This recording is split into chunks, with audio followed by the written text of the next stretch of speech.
Mas Muita eu gente não acho passou essas duas mais, letrinhas aí ia fazer tiveram um museu que criar uma sala de design, e algumas criar uma pessoas sua acham que casa. Tem algumas técnicas bem simples para fazer isso, que dá para fazer sentado mesmo. Por exemplo,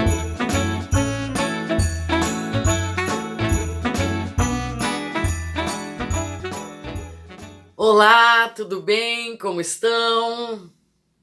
Estamos nos cuidando, nos vacinando e torcendo para que logo toda a população esteja vacinada e nós, então, possamos começar a novamente nos encontrar.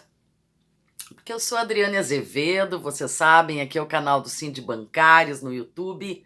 E aqui nós temos gratuitamente aulas de dança, de yoga, de dança de salão, de ginástica, de yoga, de inglês. E aqui nós falamos sobre teatro, sobre artes cênicas, sobre as artes.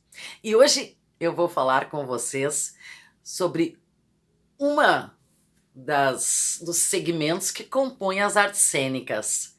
As artes cênicas são compostas pelo teatro, circo, dança e pela ópera.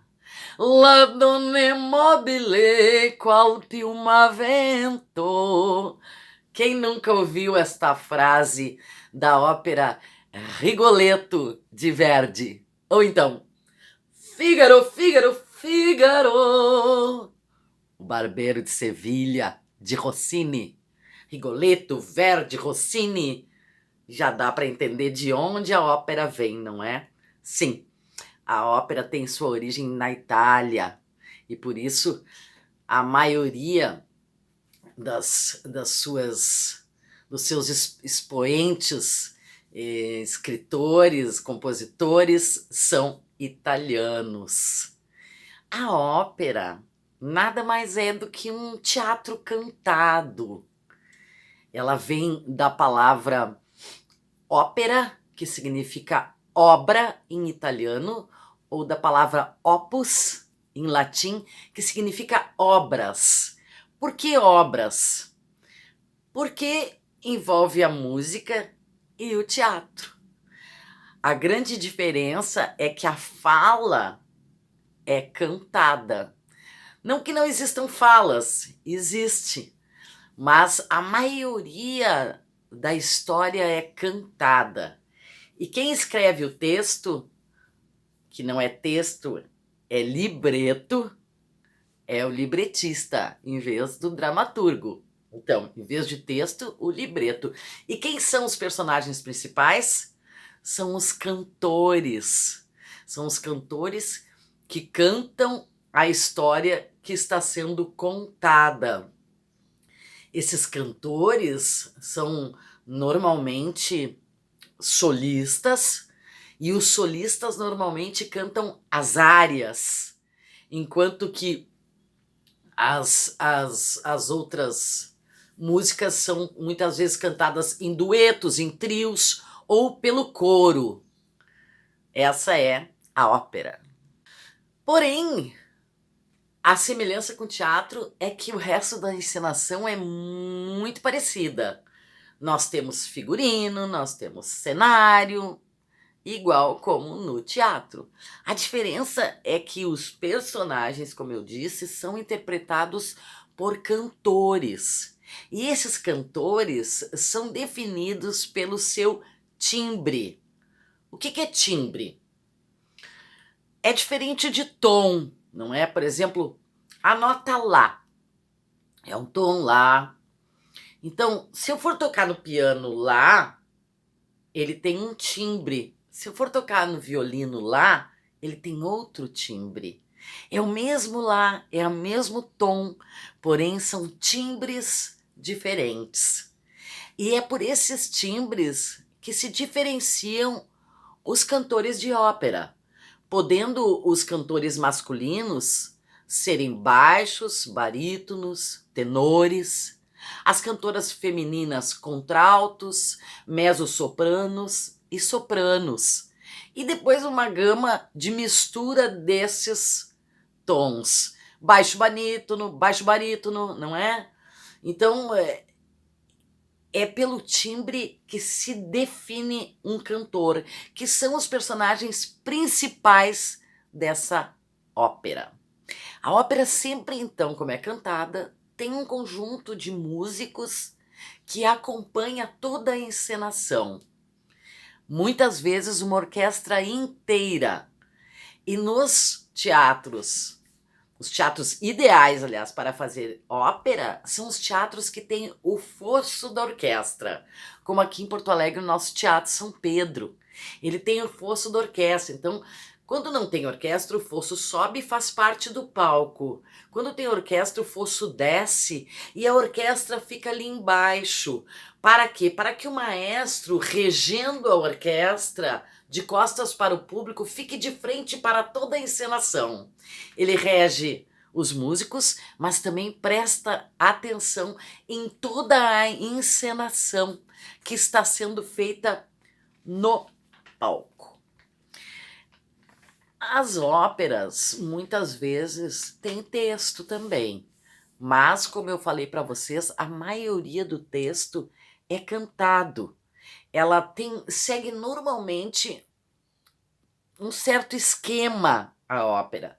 Tem a abertura, depois os recitativos, depois áreas, solos, duetos, trios, como eu falei para vocês. A ópera também pode se dividir em ópera cômica, bufa ou ópera séria. Já diz o nome, não é? A ópera séria é mais dramática e a ópera bufa é um pouco mais cômica. Como toda arte, as óperas também foram evoluindo. Hoje em dia nós temos óperas modernas, muito semelhantes já aos musicais. Porque qual é a diferença do musical para a ópera, então? No musical também o ator canta, mas normalmente na ópera o cantor, ele não faz toda aquela dança, não é? Porque nos musicais o ator canta e dança.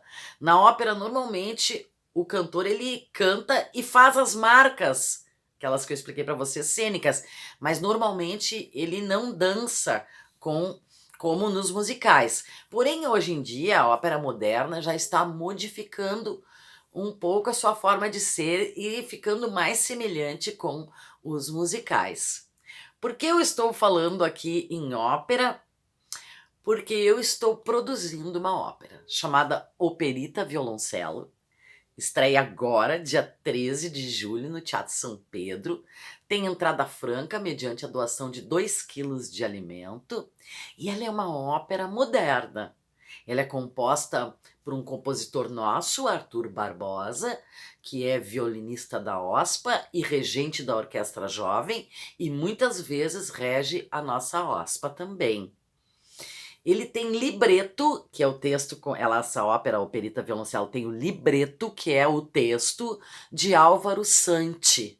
E a encenação está a cargo de Jaqueline Pinzon, ou seja, nós temos um diretor musical, um compositor e diretor musical, que também rege a orquestra, o maestro Arthur Barbosa, o libretista Álvaro Santi e uma direção cênica, que vai dirigir os atores nas suas marcas, na sua interpretação, que é a Jaqueline Pinzon. Depois disso, nós temos todos os elementos do teatro. Nós temos um figurinista, que é o Antônio Rabadan, não é? Nós temos um iluminador, que é o Maurício Moura. Nós temos vídeos que serão projetados durante a encenação, que são feitos pelo Maurício Casiraghi. Nós temos a maquiagem e os cabelos, que são feitos pelo Cassiano Pellens. Então, nós temos toda uma ficha técnica enorme, não é? Com todos os segmentos, divulgação com Silvia Abreu, gestão do projeto com a Cida Cultural. São inúmeros profissionais envolvidos, cerca de 30 profissionais nessa ópera. E nós temos uma participação muito especial, que é o cão Buzz, um cão adestrado que faz parte do elenco como o cão de um dos personagens. Isso é um diferencial da nossa ópera. E eu queria convidar vocês para assistirem, para verem então essa encenação que é bem moderna, como eu disse para vocês, mas que tem também os parâmetros lá da ópera que são bem antigos também.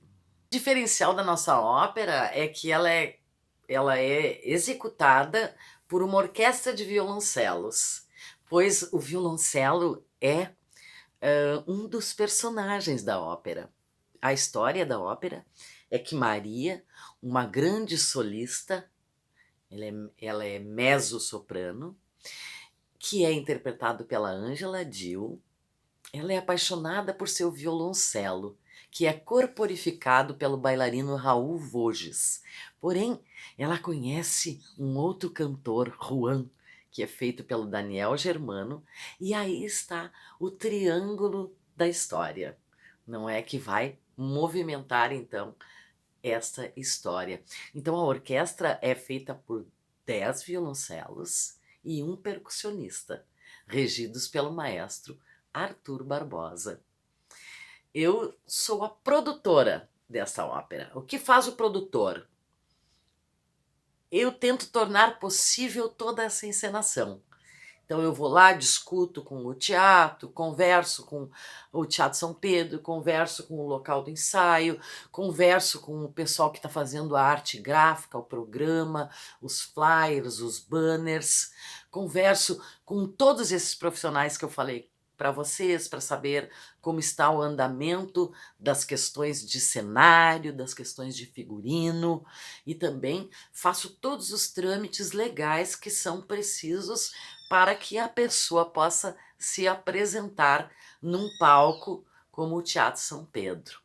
Eu vou aqui, para encerrar, colocar um pedacinho do ensaio para que vocês tenham noção da beleza que é essa música executada pelos violoncelos.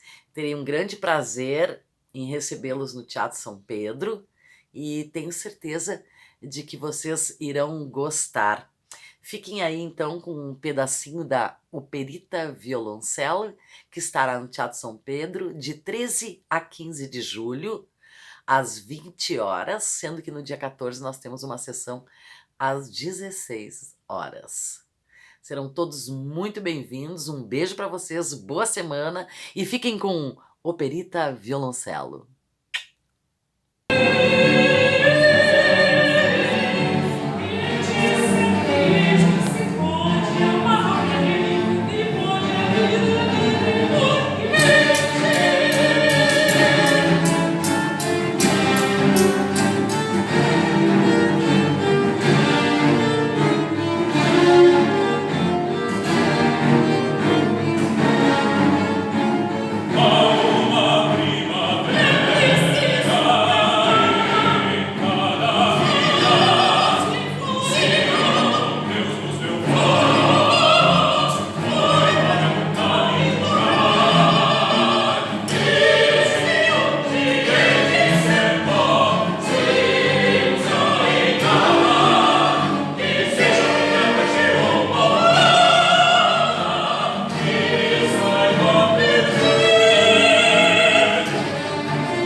Amar perdidamente.